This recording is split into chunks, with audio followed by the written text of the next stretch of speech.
Hello दोस्तों, welcome to RD math charger. दोस्तों, मैं आज आपको प्रकाश से रिलेटिव बातों को डिस्कस करवाने वाला हूं। जैसा कि हमने इससे पीछे वाले पार्ट में पढ़ा था, प्रकाश से रिलेटिव जो बेसिक बातें आती हैं उनको पढ़ा था। और जो आज वाला जो लेक्चर है, इस आज वाले लेक्चर में हम प्रकाश के गुणों की बातें करने वाले हैं। प्रकाश के गुण क्या क्या होते हैं, जैसे कि रैखिक संचरण हो गया, परावर्तन हो गया, अपवर्तन हो गया, पूर्णांतरिक परावर्तन होता है।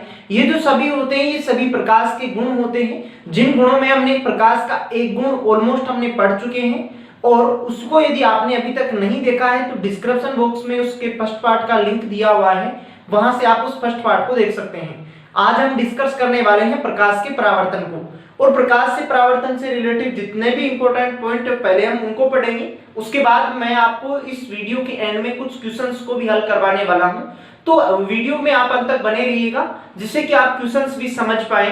तो चलो दोस्तों, वीडियो को स्टार्ट करते हैं। तो सबसे पहले जानते हैं प्रकाश का परावर्तन क्या होता है।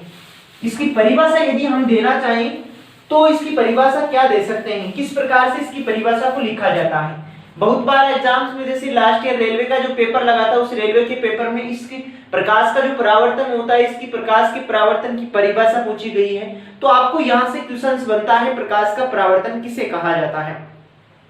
जैसे कि हमने पीछे वाले लेक्चर में ऐसे जाना था कि अपारदर्शी वस्तु क्या होती है, पारदर्शी वस्तु क्या होती है, प्रदीप्त वस्तुएं क्या होती हैं, अप्रदीप्त क्या होती हैं, ऐसे हमने ऑलमोस्ट पढ़ चुके हैं उनसे रिलेटिव बातों को। तो यहाँ आपके पास शब्द वो प्रयोग होने वाले हैं कि अपारदर्शी जो परावर्तन होता है उसकी परिभाषा क्या लिख सकते हैं कि जब प्रकाश की किरण किसी अपारदर्शी सतह का मतलब जिससे प्रकाश की किरण आर पार नहीं निकल सकती है, उसे कहते हैं हम अपारदर्शी वस्तु। जब प्रकाश की किरण किसी अपारदर्शी सतह से टकराती है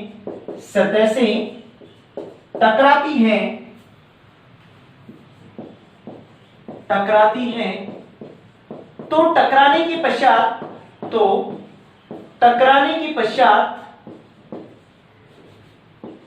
टकराने के पश्चात वह उसी माध्यम में लौट जाती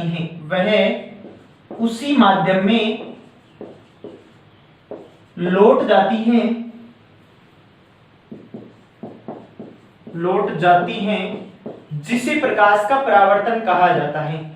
जिसे क्या कहा जाता है, प्रकाश का परावर्तन, रिफ्लेक्शन कहा जाता है। प्रकाश का परावर्तन कहा जाता है। अब ये की यही परिभाषा आपको रेलवे के एग्जाम्स में पूछी गई थी कि ऊपर आपको परिभाषा दी हुई थी और नीचे यहां खालिस्तान कर रखा था कि उसे प्रकाश का क्या कहा जाता है। तो क्या कहा जाता है, उसे प्रकाश का परावर्तन कहा जाता है।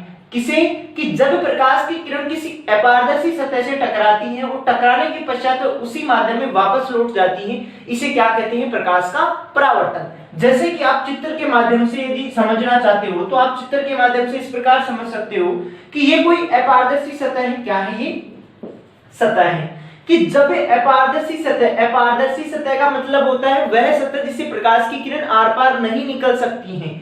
तो जैसे ये प्रकाश की किरण इस पे गिरती है, गिरने के पश्चात ये वापस उसी माध्यम में लौट जाती है जिस माध्यम से आई थी। अब देखो ये सतह क्या है, एक माध्यम को दूसरे माध्यम से अलग कर रही है। नीचे कोई दूसरा माध्यम है, ऊपर कोई अलग माध्यम है।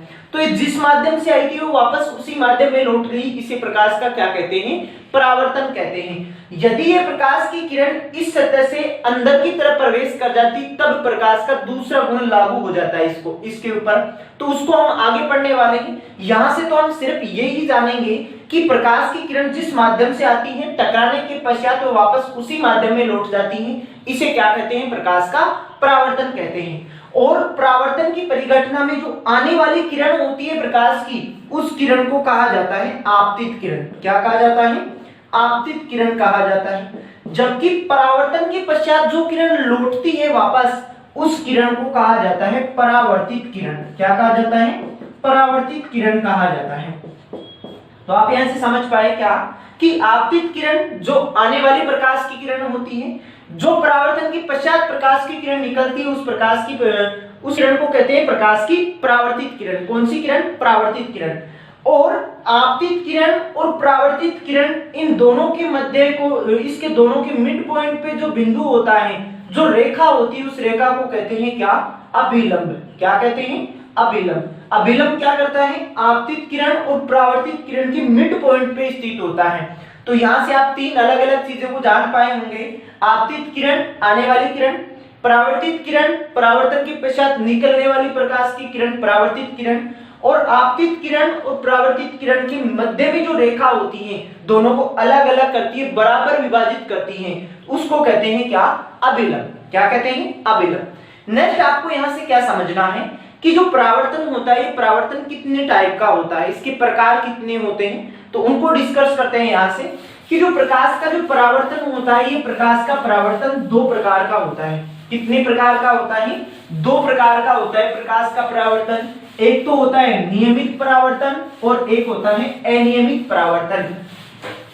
यदि आपने परावर्तन को सही से समझा है तो नियमित और अनियमित में आपको ज्यादा सुविधा रहेगी यदि आप उसको पहले वाली बात को जानते हो तो मैंने आपको क्या कहा? प्रकाश का परावर्तन कितने प्रकार का होता है?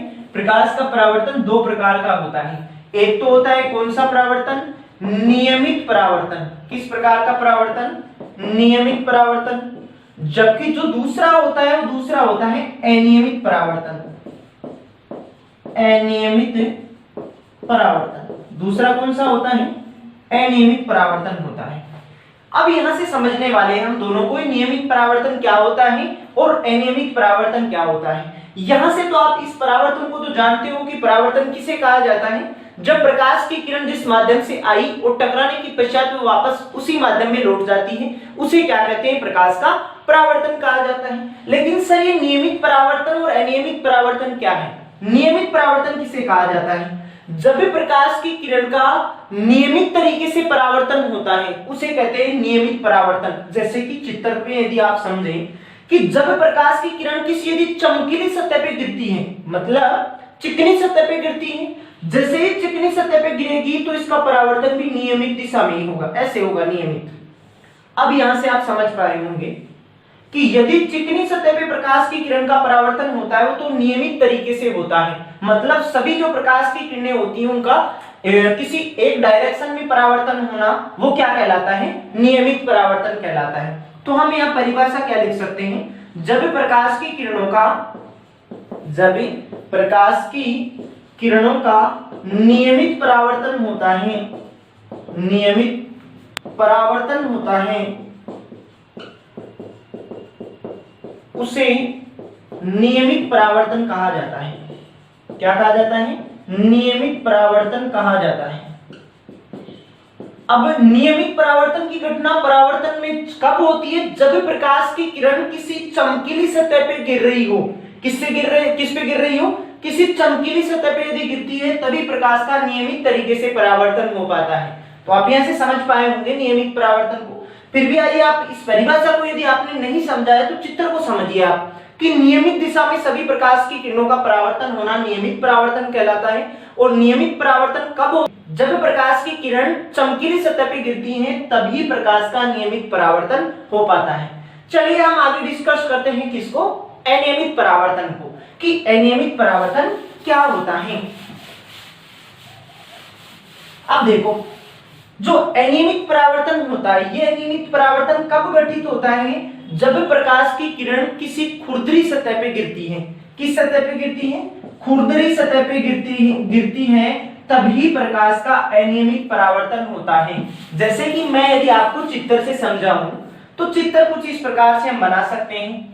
ये कोई खुरदरी सतह होगी जिसमें उबड़ खाबड़ हो, कि जैसे यहां कोई प्रकाश की किरण गिरी तो उसका परावर्तन होगा कुछ इस प्रकार से, लेकिन कोई प्रकाश की किरण यदि इधर गिरी तो उसका परावर्तन होगा इधर।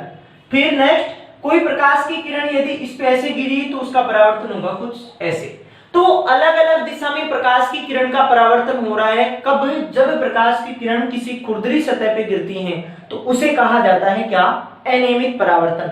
तो इसकी परिभाषा हम क्या लिख सकते हैं कि जब प्रकाश की किरण का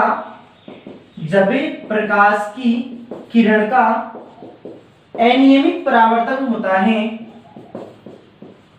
जब प्रकाश की किरण का अनियमित परावर्तन होता है, अनियमित आप समझ ही पाए होंगे अनियमित क्या, कि अलग अलग दिशा में प्रकाश की किरण का परावर्तन होना।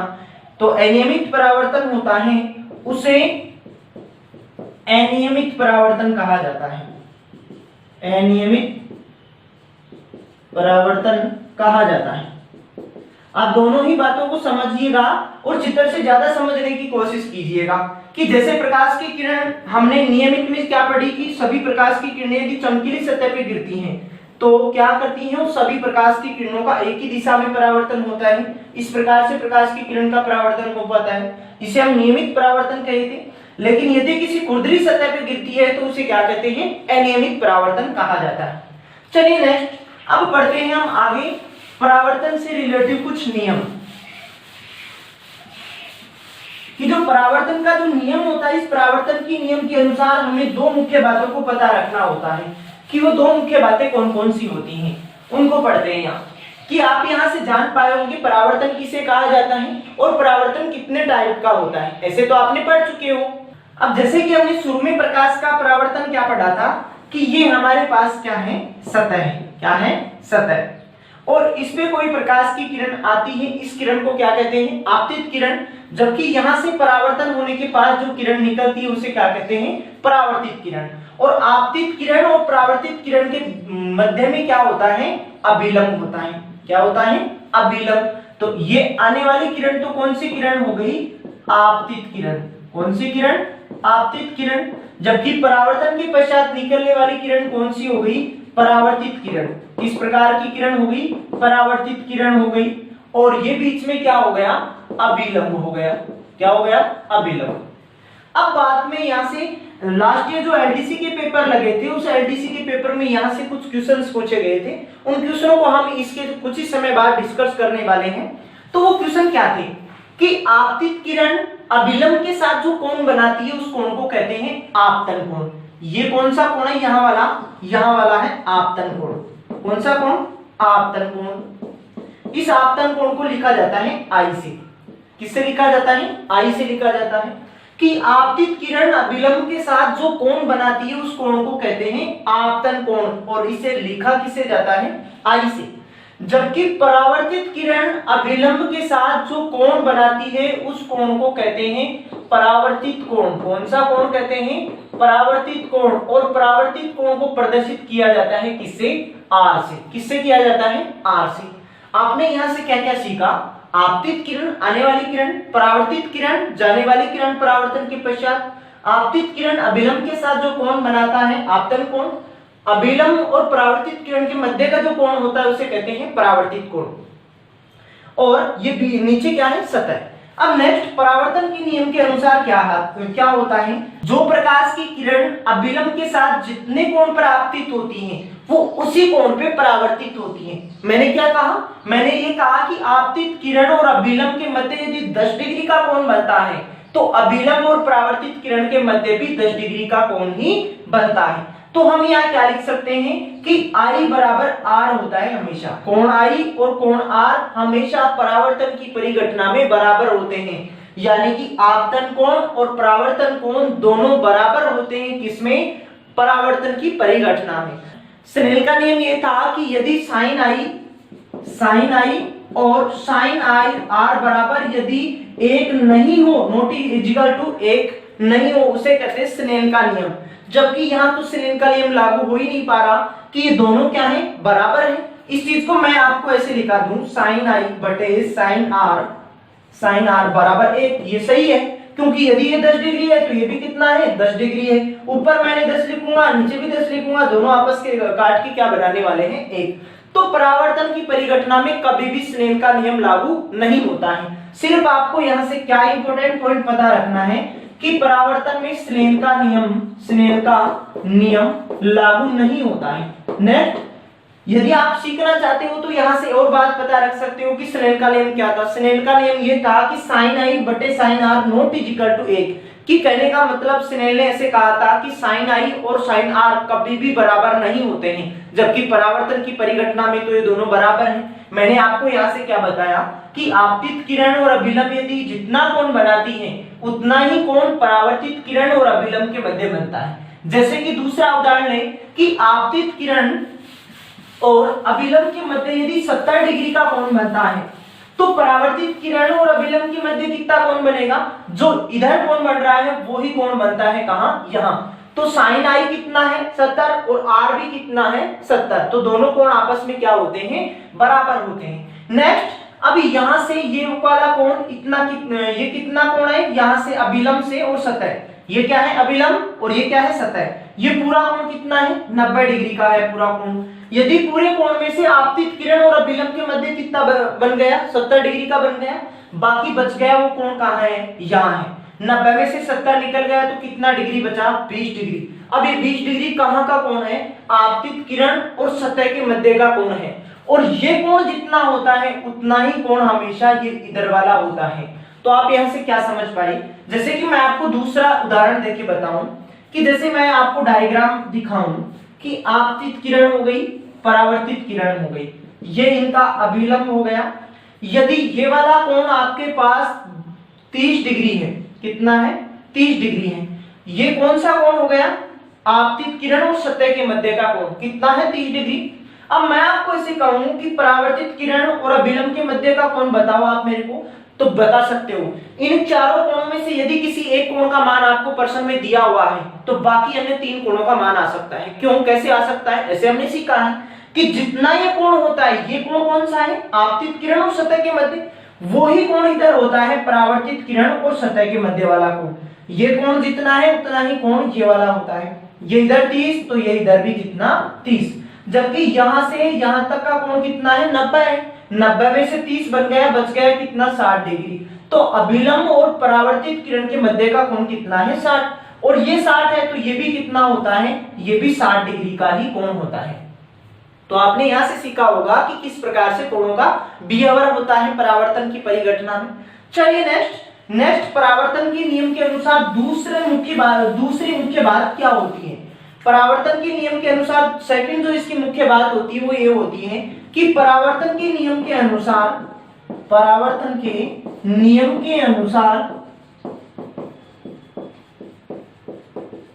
आपतित किरण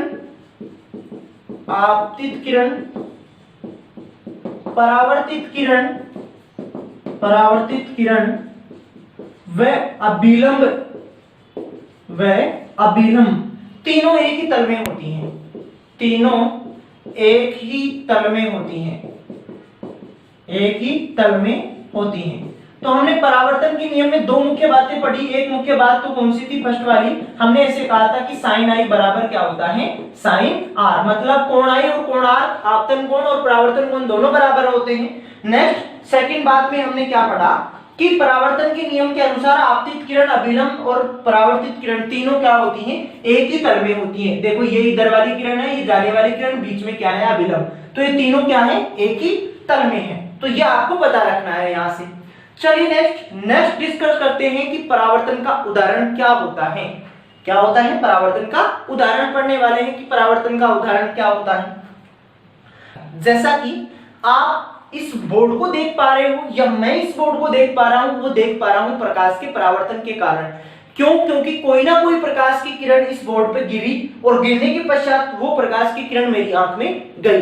तो यदि परावर्तित किरण हमारी आंख में प्रवेश कर जाती है तो उस वस्तु को हम आसान तरीके से देख सकते हैं। जैसे कि मैं इस मार्कर को देख पा रहा हूं, इस मार्कर को कैसे देख पा रहा हूं कि इस पे कोई ना कोई प्रकाश की किरण गिरी और गिरने के पश्चात वो प्रकाश की किरण मेरी आंख में प्रवेश कर गई, यानी कि आपतित किरण और परावर्तित किरण दोनों हुआ, तो परावर्तन हो रहा है यहाँ। यदि परावर्तन के कारण मैं आपको ऐसे कह दूं कि दुनिया की जितनी भी वस्तुओं को आप दिन भर में देखते हो वो प्रकाश के परावर्तन के गुण के कारण ही देख पाते हो।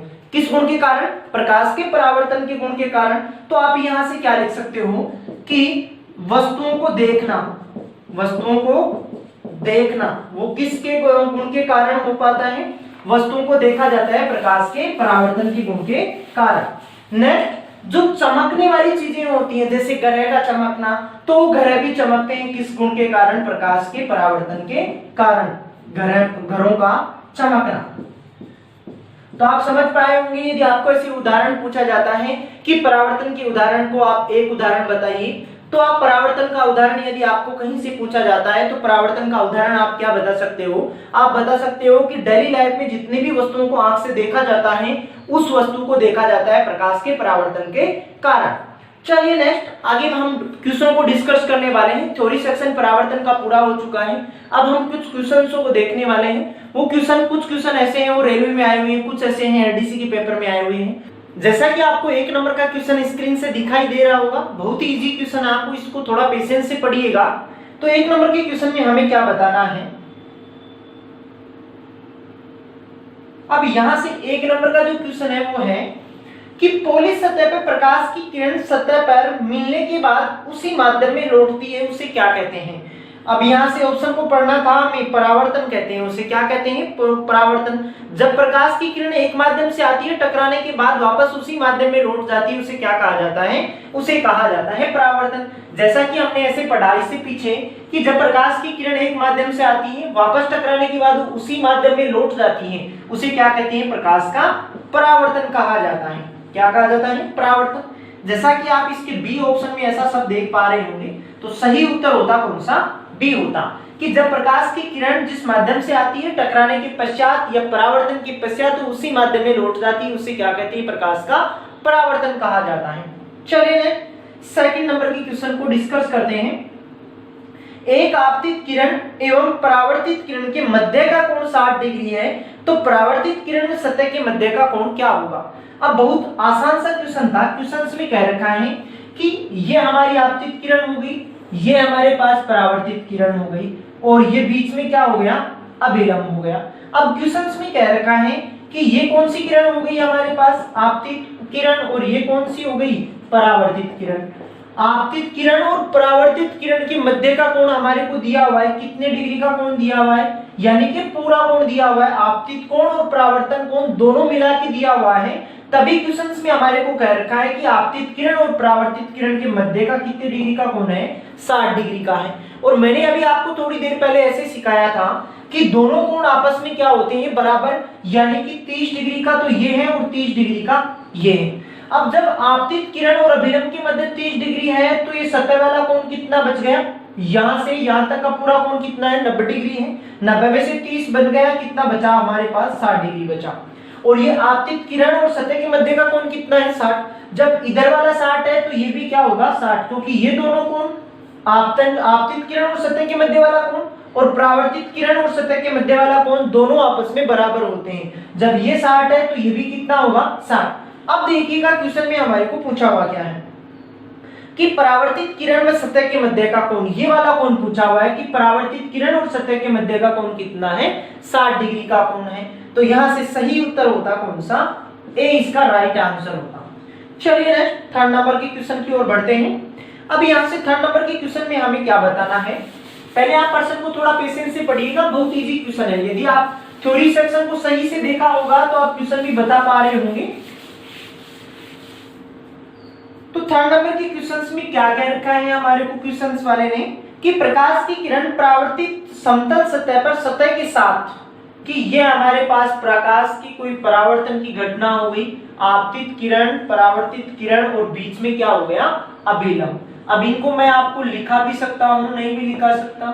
अब ये बातें आपको पता होनी चाहिए कि ये कौन सी किरण है? परावर्तित किरण, और ये कौन सी किरण है? आपतित किरण, और ये बीच में क्या है इनका? अभिलंब। क्या है? अभिलंब। क्वेश्चंस में क्या कह रखा था कि प्रकाश की किरण परावर्तित समतल सतह पर सतह के साथ 56 डिग्री के कोण पे आपतित होती है, आपतित होती है सतह पर, यानी कि ये वाला कोण दिया हुआ है कितना? 56 डिग्री।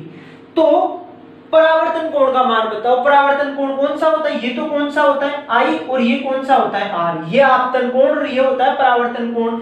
अभी मैंने आपको इसे सिखाया था कि यदि चारों कोणों में से यदि आपके पास कोई एक मान पड़ा है तो बाकी 3 अन्य आ सकते हैं, क्योंकि ये जितना कोण होता है उतना ही कोण ये इधर वाला होता है। जब ये दोनों 56 होते हैं तो यहां से यहां तक का पूरा कोण कितना होता है? 90 डिग्री का होता है। 90 में से 56 ये बना हुआ है, बच गया कितना? बचा हुआ है हमारे पास 34 डिग्री। तो 34 डिग्री कौन सा है? आपतन कोण। तो ये 34 है तो ये भी कितना होगा? 34 ही। तो परावर्तन कोण भी कितना हो गया? 34, क्योंकि आपतन कोण और परावर्तन कोण दोनों हमेशा बराबर होते हैं। कहां? परावर्तन में। और ये कौन सा कोण हो गया? आपतित किरण और सतह के मध्य। ये कौन सा हो गया? परावर्तित किरण और सतह के मध्य। ये वाला कोण कौन सा हो गया? आपतन कोण, सॉरी, अभिलंब और परावर्तित किरण, और ये कौन सा हो गया, आपतित किरण और अभिलंब। ऐसा आप सभी जानते होंगे, वन बाय वन आप सभी को सही से पढ़िएगा इनको। तो यहां से सही उत्तर होता हमारा कौन सा, सी इसका राइट आंसर होता। परावर्तन कोण यदि पूछा हुआ है तो परावर्तन कोण कितना है, 34 डिग्री है। चलिए नेक्स्ट 4th नंबर के क्वेश्चन को डिस्कस करते हैं। अब 4 नंबर के क्वेश्चंस वाले ने क्या दिया हुआ है कि जब प्रकाश की किरण किसी चमकीली सतह पर आपतित होती है तो खालिस्तान परावर्तन की घटना होती है। यानी कि 5वें नंबर के क्वेश्चंस में हमारे को बताना था कि जब प्रकाश का परावर्तन किसी चमकीली सतह पे होता है तो किस प्रकार का परावर्तन होता है।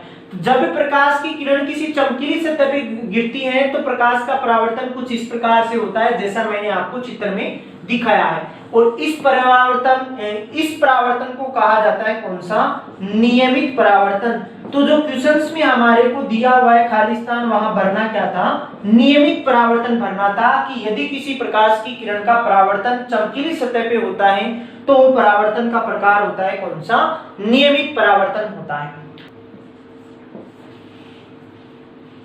तो यहां से हमें क्या बताना था, किसी अपारदर्शी वस्तु का रंग उस रंग के कारण होता है जिसे वह क्या करती है, जिसे वह परावर्तित करती है। आप डेली लाइफ में किसी भी वस्तु का कलर देखते हो, वो उसका रंग दिखाई देता है जब वो वस्तु उसी रंग को आपको परावर्तन करती हो। जैसे कि हमारे पास कोई लाल वस्तु है, लाल रंग है, उसके ऊपर बाहर का कवर कैसा है, लाल, तो वो हमेशा लाल रंग का परावर्तन करेगी। यदि कोई वस्तु हमारे पास हरे रंग की है तो वो हरे रंग का परावर्तन करेगी। यानी कि रंगीन वस्तु प्रकाश के परावर्तन के कारण ही दिखाई देती है, और जो वस्तु जिस रंग की होती है वो उसी रंग का परावर्तन करती है। वो किसको छोड़ के, तो काले रंग को छोड़कर और एक सफेद रंग को छोड़कर। काला रंग सभी प्रकार के प्रकाश को क्या करता है, एब्जॉर्ब करता है, अवशोषण करता है। जबकि सफेद जो प्रकाश होता है, ये सफेद प्रकाश सभी प्रकार के रंगों को परावर्तन करने का काम करता है। तो काली वस्तु काली क्यों दिखाई देती है, क्योंकि सभी रंगों को क्या कर लेता है, अवशोषण कर लेता है, और इसके पास परावर्तन करने के लिए कोई रंग बचता ही नहीं है, जिसके कारण वो काली दिखाई देती है। जबकि सफेद वस्तु सफेद क्यों दिखाई देती है, क्योंकि वो सभी रंगों को परावर्तन कर देती है, और 7 कलरों का जो मिक्स कलर होता है उसे ही कहा जाता है क्या, सफेद। तो सफेद रंग में कितने कलर होते हैं, 7। आपको ऐसे भी पूछा जा सकता है कि श्वेत प्रकाश की किरण में कितने रंग होते हैं, 7 होते हैं। तो आप यहां से समझ पाए होंगे, डेली लाइफ में जो भी रंगीन वस्तु देखते हैं वो कैसे दिखाई देती है, वो प्रकाश के परावर्तन के गुण के कारण ही दिखाई देती है। यानी कि जो वस्तु जिस रंग की होती है वो उसी रंग का परावर्तन करती है। इसी प्रकार आप यदि वीडियो में शुरू से एंड तक बने होंगे तो सभी चीजें आपको 1 बाय 1 समझ में आई होंगी। इसी प्रकार मैं आपको आगे भी अपवर्तन से रिलेटिव बातें करवाने वाला हूं। तो चैनल पे आप यदि नए हैं तो चैनल को सब्सक्राइब करना नहीं भूलें। चैनल पे आप अपना कीमती समय देने के लिए आपका बहुत बहुत धन्यवाद।